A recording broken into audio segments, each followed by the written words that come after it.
农委会利用台南酸亚节的时机，将外销到日本利剑市4间各中小营养午餐，预计有2500位学生通响应来加强宣传。农粮署甲台南市政府嘛特别伫南华农会办理赠送交流仪式，甚至个准备应用台湾酸亚等食农教育的餐点，互因加强对台湾水果的印象。因为他们日本的小孩子不知道台湾的芒果，所以这一次有4个学校2500个学生，在7月14号会收到台湾的芒果。那我们今天就是为了这样的一个会，那这个是我们要赠送给他们小朋友的这个餐垫，他们垫在这个餐盘垫在上面。主要的芒果在台南占50%，那这个屏东占30%。那用这样的方式，让他们小朋友每一天在吃午餐的时候都可以看得到。那我们也做过凤梨等等，让这个餐垫，然后送给他们。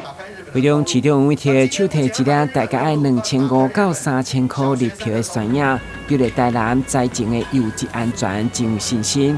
不过对着台湾进口澳门的酸亚，竟然验出 COVID-19 的病毒，表示相当离谱，对农民真无公平。讲到了日本市场，现在看到了另外一个地方，澳门居然说我们的芒果的包装袋上面有 COVID-19 的病毒，听了快昏倒了。你看，6月15以后就没有进入澳门市场了，结果在7月3号、7月2号检验出有这个COVID-19 的病毒。拜托，已经17天了，17天之后还可以看得出这个病毒，那我倒想了解是哪个仪器那么厉害。所以说，真的。我觉得其实是匪夷所思，很难令人相信。那唯一想到的解释就是欲加之罪，何患无辞。因此呢，我们希望优质的芒果、优质的水果可以推广到优质的市场。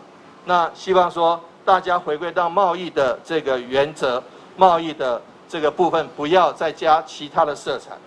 根据农会表示，对2016年台湾酸亚外销日本的量431吨，达当提高，到去年已经有869吨，成长102%。